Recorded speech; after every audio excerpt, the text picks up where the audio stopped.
তো চিংড়ি মাছ এনেছি, মা বলছিল আজকে ইয়ে দিয়ে ওই নারকেল দিয়ে। তো চিংড়ি মাছের ওই খোসাগুলোকে বানানোর জন্য মা নিয়ে আসলো দুধমান কচুর পাতা। বাবু মা কিষানু তিনজনে মিলে গেছে একটা গাছ লাগানোর জন্য। ওই দেখো, বাবা মার কাছ থেকে আদায় করার জন্য সে নিজের জীবন বাজি রেখেছে। তো সত্যি কথা বলতে দেখো, এরকম সন্তানের প্রতি আমারও কোনো মায়া নেই।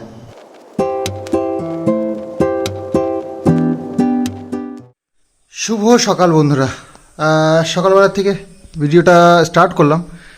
আর এই যে আমার যে সম্মান, আমার ইউটিউব লাইফের সবথেকে বড় সম্মান, তিনটে সিলভার ব্যাটন। তো এখানে সুন্দর করে গোছানো রয়েছে, তো একটু মোছামুছি করলাম সকালবেলা, তাই ভাবলাম যে চলো তো এখান থেকেই শুরু করি। 3টে চ্যানেলের জন্য 3টে সিলভার ব্যাটন। একটা চ্যানেল তো আমার কাছে নেই, যেটা শেষ হয়ে গেছে, নষ্ট হয়ে গেছে। সে চ্যানেলটা কোনো কারণে সেটা তোমরা খুব ভালো করেই জানো কি হয়েছিল। আর বাকি 2টো চ্যানেল আমার কাছে আছে। তো এভাবে সুন্দর করে সাজিয়ে রেখেছি, সারা জীবন দেখতে থাকবো। মনে মনে অন্তত দেখে নিজের উপরে গর্ব হবে যে হ্যাঁ, জীবনে কিছু একটা অ্যাচিভ করেছি। তো সেই কারণে এটা পেয়েছিলাম। ভবিষ্যতে কি হবে সেটা পরের কথা, সেটা নিয়ে এখন আর চিন্তা করছি না। যা হবে তো ওপরওয়ালা আছেই, সেটা মানে ভালো মন্দ সেই বিচার করবে, তাই না? আমাদের কি সাধ্য আছে? তো যাই হোক, সকালবেলার কাজ করতে হবে। মা গেছে কিষানুকে নিয়ে স্কুলে, আমি আবার একটু যাবো বাজারে, আর জল আনতে হবে। এই যে জলের বোতলটা রেখে দিয়ে গেছে, যাই একটু মাছ টাছ দেখি কিছু আনি আর জল আনতে হবে। আর নিজেদের পুকুরের মাছ তো আর খাওয়ার সৌভাগ্য হচ্ছে না, দেখি কি করা যায়। আজকে কি বাজে ওয়েদার দেখো, সকাল থেকে এরকম হয়ে গেছে, না বৃষ্টি না রোদ্দুর, কোনোটাই নেই। এরকম অন্ধকার অন্ধকার একটা ব্যাপার, একটু বৃষ্টি হয় মাঝে মধ্যে আবার থেমে যায়, এরকম হচ্ছে। আর প্লাস্টিকটা ইয়ে করে ভাঁজ করে রেখে দিয়েছি, এটা আর একটু কাজ আছে বলছে বাবু। তো চিংড়ি মাছ এনেছি, মা বলছিল আজকে ইয়ে দিয়ে ওই নারকেল দিয়ে চিংড়ি মাছের মালাইকারি বানাবে, তো সেই জন্য। আর চিংড়ি ভাপা, আচ্ছা। আর হচ্ছে তেলাপিয়া মাছ। এই হচ্ছে আজকে আমাদের মেনু না, এইগুলো হচ্ছে আমাদের মাছের আইটেম। তো মেনু কি কি হয় দেখা যাক। ও চিংড়িগুলো একেবারে ছোটো না তো, ঠিকঠাক আছে। 300 গ্রাম চিংড়ি এনেছি আর 500 গ্রাম ইয়ে মাছ। ও 6 পিস হয়েছে না? তাদের এরকম তেলাপিয়া দেখলে ভালোই লাগে, কিন্তু তেলাপিয়া বেশি খাওয়া উচিত না, তো সেই জন্য মাঝে মধ্যে আনি। বৃষ্টি পড়তে শুরু করে দিয়েছে। এই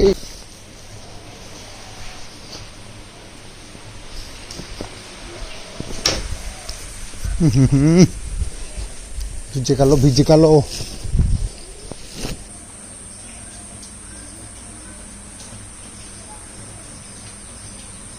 তো মা চিংড়ি মাছটা আজকে স্পেশালি সুন্দর করে একটা তোমাদের সঙ্গে শেয়ার করতে চাইছে। আর সেটা হচ্ছে গিয়ে আজকের রেসিপিটার জন্য এইগুলো সব বানিয়ে নিয়েছে।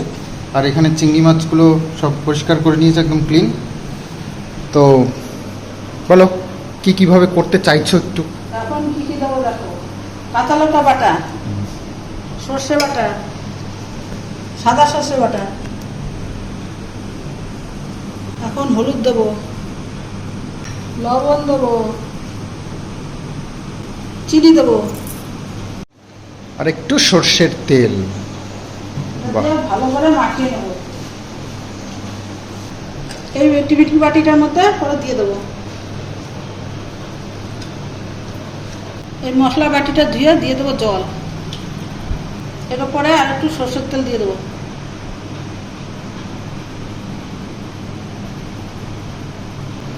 আর দিয়ে দেবো কয়েকটা কাঁচা লঙ্কা জিরা।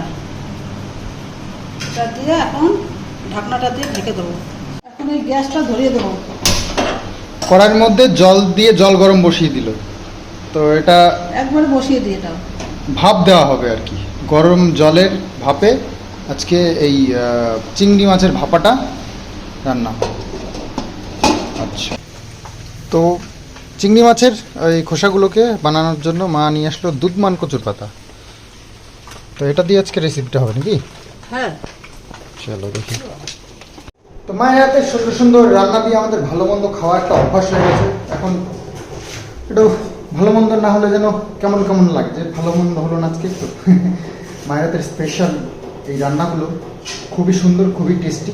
অবশ্যই তোমরা মাঝে মাঝে কিছু কিছু যেগুলো সম্ভব হয়, যেগুলো সচরাচর সবজিগুলো পেয়ে যাও, সেগুলো দিয়ে ট্রাই করতে পারো। তো গ্রামের এইসব খাবারগুলো সত্যি অনেক ভালো হয় খেতে, যেগুলো দুনিয়া থেকে হারিয়ে যাচ্ছে। তো আমরা হারাতে দেবো না, তোমাদেরকে মাঝে মাঝেই মনে করিয়ে দেবো যে এইরকম গ্রামে থেকে সুন্দর সুন্দর এরকম গ্রামীণ খাবার খেলে ভালো লাগে। তো এই দুধমান কচুর পাতা দিয়ে রান্না হবে চিংড়ি মাছের খোসা বাটা। আর সেই রেসিপিটা অলরেডি তোমরা সন্দীপ মিত্র চ্যানেলে দেখে নিয়েছো আশা করছি। যারা দেখোনি সন্দীপ মিত্র চ্যানেলে গিয়ে দেখতে পারো। খুব সুন্দর, খুব টেস্টি এবং খুব সহজে, খুব সস্তার একটা রান্না। অবশ্যই এই বাটার রেসিপিটা তোমরা দেখবে। গ্রামের অসাধারণ একটা সুন্দর খাবার। তো ফেলে দেওয়া সবজি দিয়েই বা বাতিল সবজি দিয়েই বলা যেতে পারে এরকম একটা সুন্দর রেসিপি। অবশ্যই ট্রাই করবে। তাই এই হচ্ছে চিংড়ি মাছ ভাপা। তো মা এটা কিন্তু দারুণ সুন্দর করে। তো এই সুন্দর এই দারুণ রেসিপিটার সঙ্গে আজকে আমাদের ব্রেকফাস্ট, লাঞ্চ এগুলো হবে। তো অবশ্যই অপেক্ষা করো রিভিউটা নেওয়ার জন্য। তো এটা কেমন হয়েছে খেতে তখন অবশ্যই তোমাদেরকে জানাবো। অবশ্যই এরকম বাড়িতে ট্রাই করবে, তারপরে যদি ভালো হয়। তো বাইরে হচ্ছে বৃষ্টি, ওই রিমঝিম রিমঝিম করে চলছে, থামছে না। তো আজকে ওয়েদারটা এরকমই। তো ছাদে বসে খেতে বেশ মজা লাগবে আজকে। দেখো বৃষ্টি হয়েই যাচ্ছে, হয়েই যাচ্ছে, হয়েই যাচ্ছে, হয়েই যাচ্ছে। তো নিম্নচাপ শুরু হয়ে গেছে। তবে যাই হোক, গরম যা পড়েছে একটু বৃষ্টিরও দরকার, নাহলে খুব কষ্ট, খুব কষ্ট হচ্ছে। প্রচণ্ড গরম পড়েছে কয়েকটা দিন ধরে। তো সেটার জন্য আর আমাদের এখন মিনি আমিনি আমিনি আমিনি আমিনি। তো যাই হোক, ইয়ে কুড়ো মানে ধান যে ভাঙালাম না, তার এই 2 বস্তা কুড়ো হয়েছে। আমাদের মাছের জন্য লাগে, জানোই তোমরা, মাছের খাবারের জন্য। আর একটু খোলটা শেষ হয়ে গেছে, খোল আনতে হবে। তো রান্নাবান্না সকাল থেকে চলছে ভালো মন্দ। তো এখন ব্রেকফাস্ট করিনি, ব্রেকফাস্ট করব কিছুক্ষণ পরে, মানে কিষাণু আসলে তারপরে। তো বৃষ্টি হচ্ছে, কিষাণুকে স্কুলে দিয়ে এসছে সকালে মা গিয়ে, আবার যাবে একটু পরে। ফোনটা রেখে খেতে হবে, ঠিক আছে? ফোন দেওয়া বারণ তোমার। হয়ে গেছে? তুই কি রাখলি? তো চিংড়ি মাছের এটা হচ্ছে গিয়ে ভাপা, চিংড়ি মাছের সুর এটা। তো খুব সুন্দর লাগে আমার।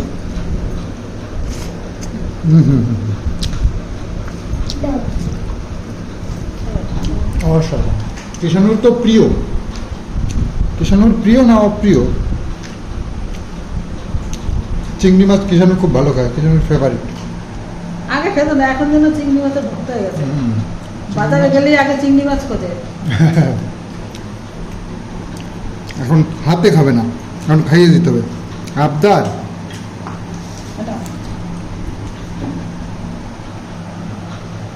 বাবু মা কিষাণু 3 জনে মিলে গেছে একটা গাছ লাগানোর জন্য। ওই দেখো জায়গা খুঁজছে, একটা লেবুর চারা লাগাবে ওখানটায়। গাছের তো আমাদের অভাব নেই, চারিদিক দিয়ে শুধু গাছ আর গাছ। তো ছাদের উপরে বজরংবলির ধ্বজাটা দেখো কি সুন্দর উঠছে। এবার একটু বড় ধ্বজা এনেছি, আর দেখো কি সুন্দর হাওয়া লাগছে, আর উঠছে কত সুন্দর লাগছে। আর কালারটাও বেশ সুন্দর হয়েছে, তাই না? টাইম হয়ে গেল, কিষাণুকে আনতে যেতে হবে, টিউশন গেছে। যাই। আর সন্ধ্যে সন্ধ্যে হয়ে এসছে, 6টা বাজে। তো 6টার সময় এরকম হয়। খাওয়া দাওয়া করে একটু রেস্ট করছিলাম দুপুরে। এখানে চারিদিকটা এরকম লাগছে। কিষাণু নিচে পড়াশুনো করছে, আর আমি উপরে একটু এসে এই ভিডিওটাই এডিটিং করছিলাম। আর একটা খবর শুনলাম, মহারাষ্ট্রের ছত্রপতি সম্ভাজিনগর, তো ওখানে একটা এমন দুর্ঘটনা যেটা শুনে মানে ভীষণই খারাপ লাগছে। তো এসব ঘটনাগুলো মানে মনে গেঁথে যায় এরকম ঘটনা। একটা 18 বছরের কুনাল একটা ছেলে, তো তার মানে আইফোনের এতই নেশা, মানে আইফোন তার লাগবে। সে বাবা সেটা কিনে দিতে পারুক বা না পারুক, তার জেদ। সে বোঝার চেষ্টা করেনি একবার যে আমার বাবার সেই ক্ষমতাটা আছে কিনা। অবশ্যই বাচ্চাই বলা যায়, তো এরকম একটা বাচ্চার জন্য পুরো ফ্যামিলিটা শেষ হয়ে গেছে। আইফোনের দাবিতে বাবা মার কাছ থেকে আদায় করার জন্য সে নিজের জীবন বাজি রেখেছে। এক পাহাড়ের মাথায় উঠে সেখান থেকে মানে নিজের জীবন দিয়ে দেবে এরকম চিন্তা ভাবনা করে সে গেছে পাহাড়ের উপরে। শেষে বাবা মা অনেক রিকোয়েস্ট করেছে, পাড়া প্রতিবেশী, পুলিশ, প্রচুর মানুষজন এক জায়গায় হয়ে তাকে বারবার রিকোয়েস্ট করছে যে বাবা চলে আসো। সে হয়তো কোনো সান্ত্বনা দিয়ে আসতে বলেছিল, আসেনি, কোনোভাবেই সে কথা শোনেনি। শেষে তার বাবা হয়তো ভেবেছিল যে তার হাতটা ধরে টেনে নিয়ে তাকে বাঁচিয়ে নেবে, কিন্তু তার উল্টোই হয়ে গেছে। বাবা তাকে সন্তানকে বাঁচাতে গিয়ে তো সে সন্তান এবং বাবা দুজনে মিলেই সেই পাহাড়ের থেকে পড়ে যায়। আর সেটা দেখার পর মা নিজেকে ঠিক না রাখতে পেরে সঙ্গে সঙ্গে সে মাও পাহাড় থেকে ঝাঁপ, পুরো ফ্যামিলিটাই শেষ হয়ে যায়। তো আমার কথা হচ্ছে, এরকম বড় বড় শখ থাকলেই তো হবে না। ইনকাম দেখতে হবে, বাবা মার পরিস্থিতি দেখতে হবে, বাবা মা পারবে কিনা সেটা বোঝার ক্ষমতা থাকতে হবে। আবদার করলেই তো সেটা সম্ভব নয় সবার দ্বারাই। তো সত্যি কথা বলতে দেখো, এরকম সন্তানের প্রতি আমারও কোনো মায়া নেই, যে নিজের ফ্যামিলির কথা চিন্তা না করে নিজের আবদারটাই বড় মনে করে। এরকম ছেলে দরকার, এরকম সন্তান দরকার। কথায় আছে, দুষ্টু গোয়ালের থেকে শূন্য গোয়াল ভালো। সত্যিই তাই হবে। আজকে ফ্যামিলিটা কিভাবে নষ্ট হয়ে গেল, একদম পুরো সত্যি খুব দুঃখজনক ঘটনা। ভাবা যায় না নিমেষের মধ্যে 3টে মানুষ, কত মানুষ তাকে রিকোয়েস্ট করছে, কারোর কথা শুনছে না। পুলিশ এসছে, পুলিশ, আমি তো শুনলাম যে পুলিশ নাকি নিচে নেট লাগিয়ে দিচ্ছিল যে পড়লে যাতে নেটের উপরে পড়ে। ও ছেলে নাকি জায়গা চেঞ্জ করছিল, নেট লাগালে সেই জায়গাটা চেঞ্জ করে দিচ্ছে। পরিবারের সাথ যে না দেবে, পরিবারের পরিস্থিতি যে না বুঝবে, সে সন্তানের কি দাম আছে? সে সন্তানের উপর তোমার ইমোশনাল জড়িয়ে বা কি করবে? সে তো সব নিয়ে ডুববে। তো যাই হোক,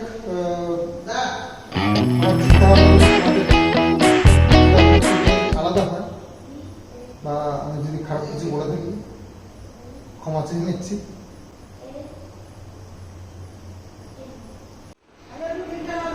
পড়ার টেবিলে বসেই খাওয়া শুরু হয়ে গেছে, তো তুমি খাচ্ছ, আমাকে ডাকুনি তো।